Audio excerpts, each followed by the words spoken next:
نحمده ونصلي على رسوله الكريم أما بعد فأعوذ بالله من الشيطان الرجيم بسم الله الرحمن الرحيم.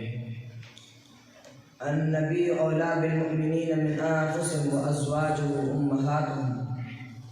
وقال النبي صلى الله تعالى عليه وسلم لا يؤمن أحدكم حتى أكون أحب إليه من والده وولده والناس أجمعين. صدق الله العظيم وصدق رسوله النبی الکریم. میں ابھی طفل مکتب ہوں نہ کہ مجھے خطیب سمجھنا. میں ابھی طفل مکتب ہوں نہ کہ مجھے خطیب سمجھنا. میں ایک ادنا سا متعلم ہوں، اس سے بڑھ کر مجھ کو سپاہ رسالت کا حبیب سمجھنا.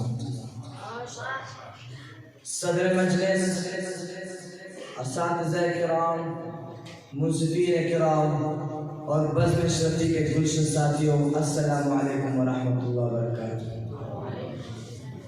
احباب دی وقار، آج بزم اشرفی کے اس منعقد کردہ تقریبی مقابلے میں آپ حضرات سے بیان سخن کا شرف حاصل کر رہا ہوں.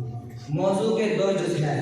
نمبر 1 تحفظ ناموس رسالت، نمبر 2 سپاہ رسالت ہے.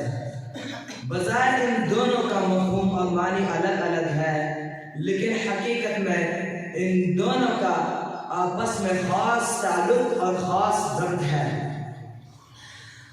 تحفظ ناموس رسالت یہ سپاہ رسالت کے بغیر نہیں ہو سکتا. سپاہ رسالت تحفظ ناموس رسالت کے بغیر نہیں ہو سکتا. ایک تحفظ ذات رسالت ہے اور ایک تحفظ صفات رسالت ہے. سامعین محترم، اگر آپ تاریخ کے ورق گردانی کرتے ہوئے عقل سلیم کے ساتھ بغور مطالعہ فرمائیں گے تو آپ کو یہ بات نظر آئے گی کہ سپاہ رسالت میں سے ایک سپاہی ہجرت کی راہ پیغمبر صلی اللہ علیہ وسلم کی ذات کا تحفظ کرتا ہوا نظر آتا ہے. احد کے مشہور معرکے میں جب قریش کے تیغ زنوں نے آپ پر یہ غار کی، میرے آقا مدنی صلی اللہ علیہ وسلم آواز لگاتے ہیں، کون ہے جو مجھ پر جان قربان کر دے؟ 7 انصاری صحابہ کرام نکلتے ہیں. شمع رسالت کی پروانے یک کے بعد دیگر اپنی جان کی بازی لگا کر تحفظ ناموس رسالت کے لیے اپنا خون کا قطرہ بہا کر یہ اعلان کرتے ہیں، ختم نبوت کی خاطر ہم جان نچھاور کر دیں گے، گر وقت نے ہم سے خون مانگا وقت کا دم بھر دیں گے.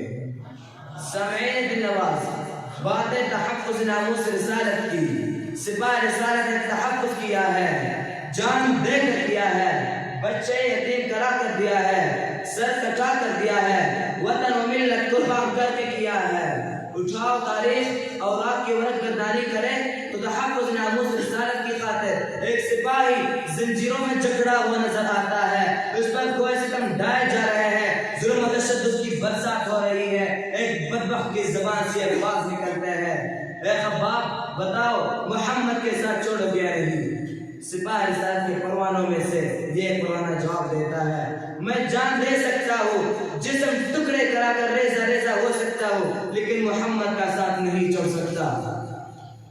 غلامان اسلام قاضی سلیمان منصور پوری رحمۃ اللہ علیہ اپنے کتاب رحمۃ اللہ علیہ میں لکھتے ہیں کہ پورے اسلام کی نشر اشاعت میں دور نبوت کے اندر صرف 210 صحابہ شہید ہوتے ہیں، لیکن جب مسئلہ تحفظ ناموس رسالت کا آتا ہے، تحفظ ختم نبوت کا آتا ہے، تو یمامہ کے میدان میں 1200 صحابہ کرام اپنی جان کے نذرانے پیش کر دیتے ہیں اور پیغمبر اسلام کی ناموس کا تحفظ کرتے ہیں.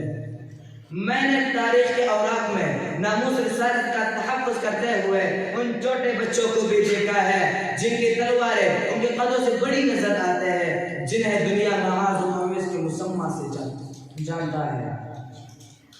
غلامان محمد، حقیقت میں تحفظ رسالت اگر سمجھ میں آیا ہے تو سپاہ رسالت کے کردار و اعمال سے اگر حضرت اللہ شاہ بخاری رحمۃ اللہ علیہ قید و قفس برداشت کرتے ہیں تو سپاہ رسالت سے سیکھ کر، انور شاہ کشمیری رحمۃ اللہ علیہ تحفظ ناموس رسالت کرتے ہیں تو سپاہ رسالت سے سیکھ کر، حضرت بن نوری رحمۃ اللہ علیہ ناموس رسالت کی خاطر کراچی سے کفن لے کر جاتے ہیں تو سپاہ رسالت سیکھ کر، غازی الدین اپنا جات کو چومتا ہے تو سپاہ رسالت سے سیکھ کر، میں ایک قدم آگے بڑھ کر کہنا چاہتا ہوں کہ اگر وطن عزیز پاکستان میں شہنشاہ جمعیت، امام سیاست، رہبر امت، شہ سوار خطابت، فخر امت، محافظ ناموس رسالت، امام العلماء، امام المجاہدین اور اہل باطل کے گردنوں کو اپنے شکنجے میں لینے والا قائد من قائد فرزند مفتی محمود حضرت مولانا فضل الرحمن سیاست کرتا ہے تو سپاہی سالہ سے سیکھ کر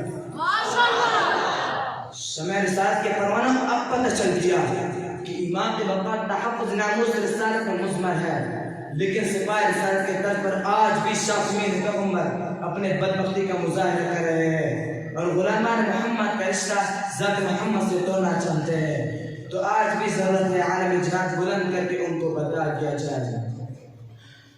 بس وقت کی نزاکت کو مد نظر رکھتے ہوئے آخر میں ایک نغمہ سرائی کر کے آپ ازاد چاہتا ہوں۔ مقام نبی تو مقام نبی ہے، صحابہ کی خاطر بھی ہم جان دیں گے۔